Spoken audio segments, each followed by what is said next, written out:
다음의 글은 삼국지 위서 동의전 외조에 나오는 내용입니다. 벼농사를 지으며 누에를 쳐서 비단을 짜고 삼을 심어서 배를 짠다. 가는 못이야 좋은 비단이 생산된다. 그곳에는 소나 말, 범과 표범, 양과 닭 같은 것은 없다. 병기로는 창과 방패, 나무화를 쓴다. 나무화는 아래는 짧고 위는 길며 대나무 화살에 쇠나 뼈로 만든 촉을 꼽는다. 진수의 삼국지는 3세기 후기에 쓰여진 것으로서 동이전에 등장하는 나라들의 상황은 대개 3세기 초중반 때의 일들을 바탕으로 설명되어지고 있습니다. 외조 또한 그러할 것입니다. 변진조나 외조를 보면 변진 구사국이나 구야 한국 외에도 여러 다른 소국들이 등장합니다. 변진 구사국, 구야 한국, 가락국, 금강가야를 모두 동일한 나라로 놓고 보자면 초대 수로왕과 2대 거등왕이 함께 활동하던 시기는 대략 2세기 후반에서 3세기 초반쯤 되었을 것입니다.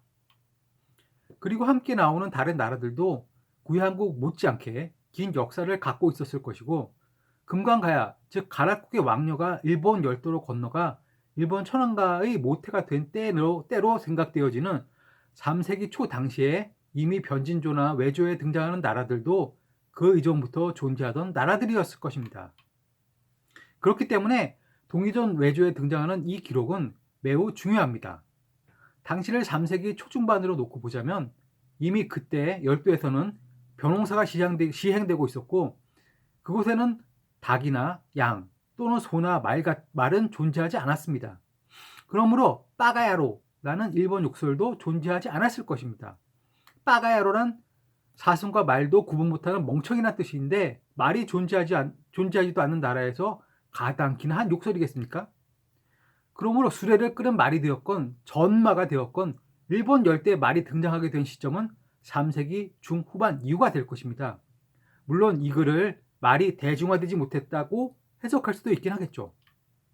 구야한국, 즉 금강가야에서 일본 열도로 건너간 사람들이 천황가를 연 시기는 3세기 초로 가정한다면 이미 그곳에는 야요이 문화를 영위하던 사람들이 털을 잡고 살고 있었다는 것을 우리는 알아야 합니다. 그리고 그들 또한 한반도를 경유해서 일본 열도로 건너간 도레인들이었을 것이고요. 대체로 한반도 남부에 존재하던 사만과 일본의 야요이 문화는 동시대로 이해하는 것이 맞을 것입니다.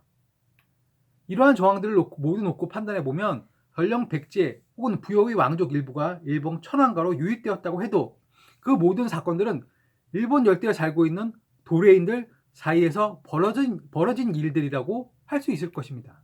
즉 천황가의 가문이 가야계에서 부여계로 뒤바뀌었다는 말이 될 터인데 우리 입장에서는 무슨 큰 감흥이 있고 차이가 있겠습니까? 우리는 단군 왕검을 시조로 믿고 살며 그들은 아마테라스 오오미 카미를 조상신으로 모시고 살면 그뿐인 것입니다. 그런데 주의해야 할 점은 부여, 즉 백제를 유독 강조하여 이야기를 따라가다 보면 그 끝이 아름답지 못함을 알게 된다는 것입니다. 다음은 하종문 씨가 쓴 일본사 여행에 나오는 글입니다. 645년 6월 반세기 이상 권세를 누려온 소가 씨에게도 어김없이 황혼이 닥쳐왔다. 어머니 고교쿠 642년부터 645년 천황 면전에서 그 아들 나카노오의 626년부터 672년가 소가 씨의 당주 이루카 610년부터 645년에게 창세례를 퍼부은 것이다. 아버지 에미씨 586년부터 645년을 대신해서 이루카가 국정을 관장한 지 겨우 3년 만의 일이었다. 아들의 죽음을 전해들은 에미씨는 이튿날 자택에서 불을 지르고 스스로 목숨을 끊었다. 이른바 을사의 변이다. 60년 전 모노노베 씨를 멸망시킨 뒤 소가 씨에게는 라이벌이 없었고 더구나 622년 쇼토쿠 태자가 죽자 소가 씨의 위세는 하늘을 찌릿했다. 626년 우마코가 죽은 뒤 오우미를 물려받은 에미씨는 천황마저 마음대로 갈아치웠다. 호족들은 조정이 아니라 소가 씨에게 출사한다는 말이 나올 정도였다. 이런 소가 씨의 전횡을 못마땅하게 여긴 사람 중에 고교쿠 천황의 아들 나카노우에가 있었고 그의 곁에는 나카토미 가마타리의 614년부터 669년 나중에 후지와라로 성을 바꿈을 비롯한 견수사, 견당사 출신의 유학생들과 학생이 하나둘 가세했다. 드디어 이루카가 궁궐을 나오는 기회를 노려 쿠데타는 결행되었고 결과는 대성공이었다. 일본은 이 글은 일본 고대사에서 매우 극적인 부분으로서 을사의 변이라는 사건을 이야기하고 있습니다. 나중에 후지와라로 성을 바꾸는 나카노미 카마타리와 나카노오의 왕자가 힘을 합쳐 전횡을 일삼던 소가노 이루카를 죽이는 장면입니다. 소가시는 혼인을 통해 일반 천황과 밀접하게 관련되었던 가문으로 6세기 중반에 모노노베 가문을 제거하고 실권을 장악했던 가문입니다. 다음에 글을 참고해가 보며 소가시 가문에 대한 이해에 도움이 될 듯합니다. 대한교과서 주식회사에서 펴낸 일본사에 나오는 내용입니다.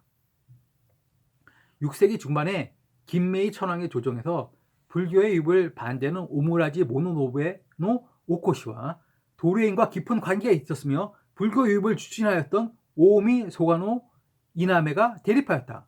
이 대립은 황위 계승 싸움으로까지 발전하였다. 587년 소가노 우마코가 하스세베 황자 뒤에 스슌 천황과 쇼토쿠테자와 더불어 모노노베노 모리아를 물리쳐 싸움에 승리하였다. 이후 소가시는 정권을 독점하게 되었고 스슌 천황과 대립하게 되자 이도 암살하였다. 그 결과 최초의 여제인 스이코 천황이 즉위하게 되었고 스이코의 조카인 쇼토쿠테자가 접종이 되어 오오미 소가노 우마코가 함께 국정을 개혁하였다. 6세기 일본은 도레인들 중에서도 백제기가 가장 크게 활약하던 시기였습니다. 또 백제는 일본의 불교를 전파하며 함께 성장해 나갔던 것으로 보이는데 이야기를 따라가다 보면 백제기의 도레인과 소가시 가문의 이미지가 자꾸 중첩되는 것을 알게 됩니다. 그러나 이러한 현상은 그리 좋지만은 않아 보입니다. 일본 고대사를 읽다 보면 소가시 가문이 부정적으로 묘사되고 있다는 것을 느끼게 되죠. 즉 소가노 이루카가 쇼토쿠테자의 아들인 야마시로노 오에 왕의 일족을 멸망시킨 것부터가 좋지 않아 보입니다. 일본인들에게 사랑받고 있는 쇼토쿠테자의 대를 끊어버린 것은 결코 바람직해 보이지 않기 때문이죠. 한마디로 전횡을 일삼는 외척의 모습입니다. 더욱이 소가시 가문의 실권자들의 이름의 뜻을 들어보면 매우 직설적으로 격화시키고 있다는 것을 알게 됩니다. 소가노 우마코는 망아지란 뜻이며 소가노 에미시는 두꺼비 오랑캐란 뜻입니다. 그리고 소가노 이루카는 사슴 같은 오심이란 뜻이죠. 모두 빠가야로를 여닫게 하는 이름들입니다. 역사는 승리하는 자들의 기록입니다. 일본 서기관 나카토미 가마타리 가문이 후지와라 후이토에 의해 편찬되었기 때문에 그들의 정적이었던 소가시에 대해 매우 부정적으로 묘사하고 있겠죠. 그래서 이처럼 욕설에 가까운 이름으로 그들을 불렀을지도 모릅니다. 천황과도 후지와라 가문도 직간접적으로는 백제계와 일정 부분 관련이 있었을 것입니다. 그런 면에서 소가시 가문과도 크게 다를 것이 없었겠죠. 그러나 천황가를 중심으로 한반도 세력과는 결별하고 독자적 세력을 거듭내려고 할 때 그 상대편 반대 세력으로 소가시 가문이 있었다는 것은 그들이 백제계를 그리 좋은 시각으로 보고 있지 않다는 것을 깨닫게 되며 부여 즉 백제계를 강조하여 한일 고대사를 연구하다 보면 결국 씁쓸한 결말을 맺게 된다는 것 정도는 염두에 두어도 그리 나쁘지 않을 듯합니다.